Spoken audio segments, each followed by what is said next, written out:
Gambar nomor 16. Selama hidupnya di dalam dunia ini, Yesus tidak pernah berbuat jahat.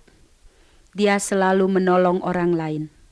Dia suci karena Dia adalah Allah. Dia tidak berdosa. Tetapi, apa yang diperbuat orang-orang terhadap Yesus? Lihatlah, pada gambar ini kita melihat bagaimana kejamnya orang-orang memperlakukan Tuhan Yesus. Tuhan Yesus dipukuli, dicambuk, diludahi, dan lihat, sebuah mahkota terbuat dari duri dipasang di kepala Yesus. Aduh, sakitnya. Tapi Tuhan Yesus tidak melawan. Dia diam saja. Apakah Tuhan Yesus telah berbuat salah? Apakah Tuhan Yesus telah berbuat dosa? Tidak. Tuhan Yesus tidak berbuat dosa. Dia hanya ingin orang-orang percaya kepadanya dan bertobat dari dosa mereka. Tetapi mereka tidak mau. Itulah sebabnya mereka mau membunuh Tuhan Yesus.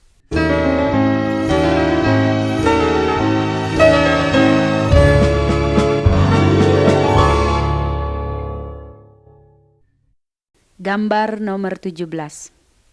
Lihatlah, setelah Tuhan Yesus disiksa, Tuhan Yesus dipaku di atas kayu salib.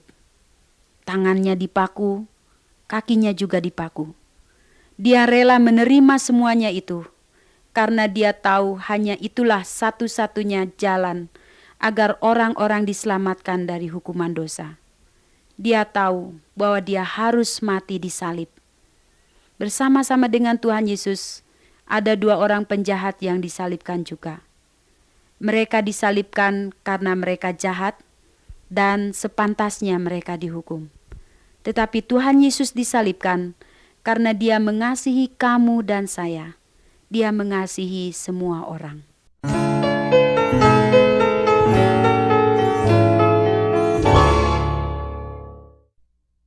Gambar nomor 18.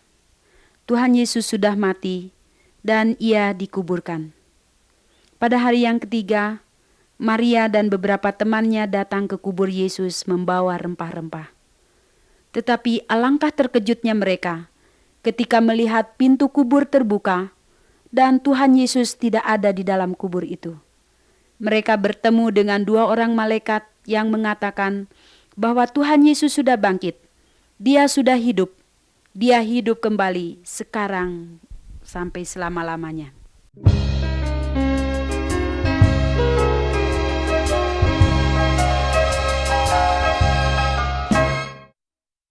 Gambar nomor 19. Semua orang terkejut karena kejadian ini. Tapi ini sungguh-sungguh terjadi. Banyak orang yang sudah bertemu dan berbicara dengan Tuhan Yesus sejak Ia bangkit dari kuburnya. Ada seorang murid Tuhan Yesus yang bernama Thomas. Dia belum sempat bertemu dengan Tuhan Yesus dan tidak percaya bahwa Tuhan Yesus sudah bangkit dari antara orang mati. Ia berkata, "Kalau aku belum meraba luka bekas paku pada tangan dan kakinya, aku tidak akan percaya." Tuhan Yesus mengetahui apa yang ada dalam hati dan pikiran Thomas. Sebab itu Dia datang kepada Thomas dan berkata, "Peganglah bekas paku pada tanganku." Thomas menjadi malu, dan ia percaya karena sudah melihat bahwa Tuhan Yesus sungguh-sungguh hidup. Tetapi Tuhan Yesus ingin agar kamu dan saya percaya, walaupun belum melihat Dia dengan mata kita sendiri.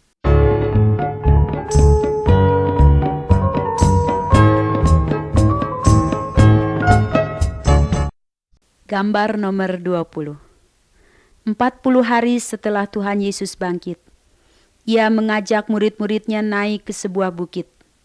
Kemudian Ia berkata, "Aku hendak pulang ke surga dan menyediakan tempat bagi setiap orang yang percaya kepadaku. Ceritakanlah tentang aku kepada semua orang, supaya mereka percaya dan mendapat hidup kekal di surga, yaitu hidup yang senang selama-lamanya di surga. Setiap orang yang percaya kepadaku, dosanya dihapuskan dan ia bebas dari hukuman di neraka. Ia akan hidup selama-lamanya di surga bersama-sama dengan aku." Setelah Yesus berkata begitu, tiba-tiba dia terangkat dari tempat ia berdiri. Makin lama makin tinggi, naik, naik. Akhirnya tidak kelihatan lagi. Semua muridnya menjadi heran dan sangat sedih karena Tuhan Yesus telah pergi. Sementara mereka menatap ke langit, tiba-tiba turunlah 2 orang malaikat dan berkata kepada mereka, "Jangan sedih, Yesus akan datang lagi. Dia akan membawa setiap orang yang percaya kepadanya ke tempat yang telah disediakannya." Lalu malaikat itu pergi lagi. Kemudian pulanglah murid-murid itu dan menceritakan tentang Tuhan Yesus kepada orang banyak.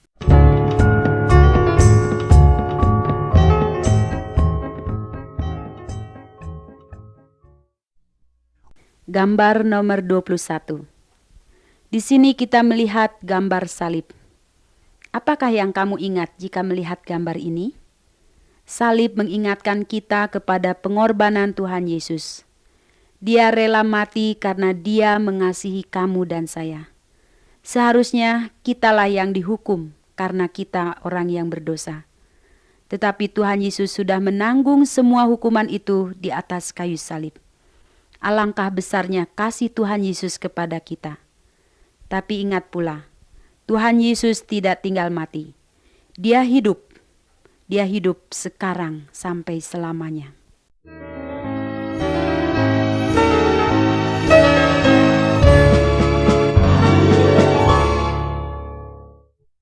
Gambar nomor 22.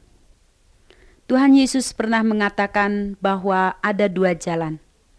Yang satu menuju ke surga dan yang lainnya menuju ke neraka.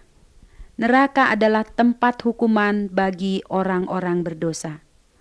Setiap orang yang lahir dalam dunia ini, dia sudah ada pada jalan yang menuju ke neraka, karena setiap orang lahir dalam keadaan berdosa. Tetapi jika orang itu mengaku bahwa ia orang berdosa dan mau percaya kepada Tuhan Yesus, maka Tuhan Yesus menghapuskan dosanya dan dia akan berpindah dari jalan yang menuju ke neraka ke jalan yang menuju ke surga. Apakah kamu mengaku bahwa kamu orang berdosa?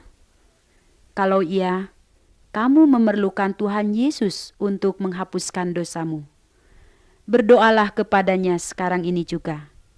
Katakanlah begini, "Tuhan Yesus, saya anak yang berdosa. Ampunilah saya. Saya mau percaya kepada Tuhan Yesus. Saya mengundang Tuhan Yesus masuk ke dalam hati saya. Sucikanlah hati saya dan tinggallah dalam hati saya selama-lamanya. Amin." Jika kamu sungguh-sungguh berdoa demikian, Tuhan Yesus akan masuk ke dalam hatimu. Dia menyucikan kamu, menghapuskan dosamu, dan kamu menjadi anak-anak Allah. Kamu boleh memanggil Allah sebagai Bapamu.